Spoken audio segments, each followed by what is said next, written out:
ভারতবর্ষের মধ্যে প্রথম একমাত্র ত্রিপুরার সমস্ত ত্রিস্তরীয় গ্রাম পঞ্চায়েতে চালু হয়েছে ই পরিষেবা, যার কারণে গোটা দেশে অভিনন্দিত হচ্ছে ত্রিপুরা। রাজ্য তথ্য এবং সংস্কৃতি দপ্তর আয়োজিত ডক্টর শ্যামাপ্রসাদ মুখার্জির ১২৪তম জন্ম জয়ন্তীতে শ্রদ্ধাঞ্জলি অনুষ্ঠানে এমনই অভিমত ব্যক্ত করলেন মুখ্যমন্ত্রী ডক্টর মানিক সাহা।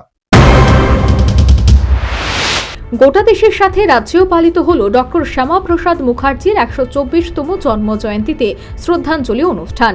রাজ্য স্তরে মূল অনুষ্ঠানটি হয় রবীন্দ্র শতবার্ষিকী ভবনে। উদ্বোধন করেন মুখ্যমন্ত্রী ডক্টর মানিক সাহা। উপস্থিত ছিলেন তথ্য ও সংস্কৃতি দপ্তরের সচিব পি.কে চক্রবর্তী, দপ্তরের অধিকর্তা বিম্বিসার ভট্টাচার্য সহ অন্যান্যরা।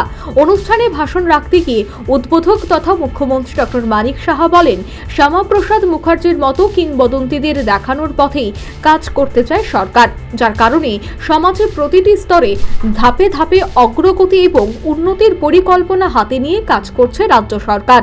২০১৮ সালে সরকার প্রতিষ্ঠিত হওয়ার পর থেকে বর্তমান সময়ে প্রায় ১৩,৬০০ চাকুরি প্রদান করা হয়েছে। শুধু তাই নয়, প্রধানমন্ত্রী নরেন্দ্র মোদীর আর্থ সামাজিক উন্নয়নেও জোর দিয়েছে সরকার, যার কারণে বর্তমানে স্বসহায়ক দলের সংখ্যা বৃদ্ধি পেয়ে দাঁড়িয়েছে ৪৬,০০০-এর উপর।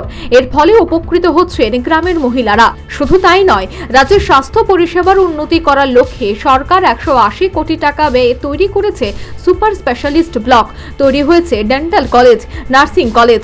আগামী দিনে সরকার আয়ুর্বেদিক, হোমিওপ্যাথিক ও এইমস হাসপাতাল তৈরি করারও প্রস্তাব দেওয়া হয়েছে।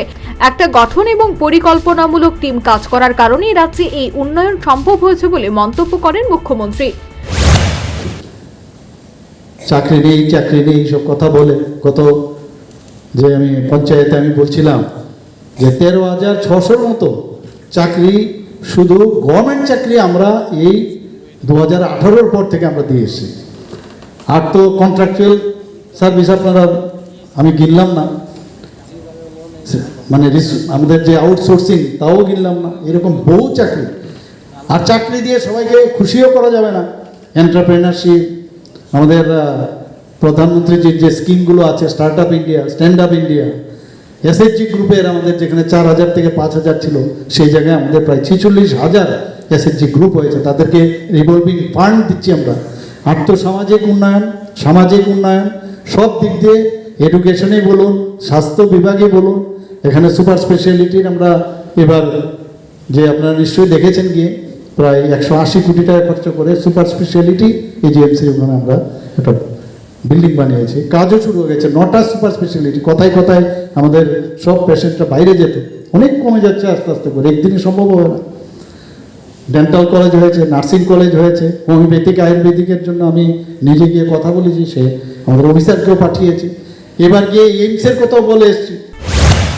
এদিকে ডক্টর শ্যামাপ্রসাদ মুখার্জির ১২৪তম জন্মদিনকে সামনে রেখে ত্রিপুরা কেন্দ্রীয় বিশ্ববিদ্যালয় অডিটোরিয়াম হলে সমাপ্ত হল ১৪ দিন ব্যাপী উদয় অস্ত্র জনকল্যাণ পদযাত্রার।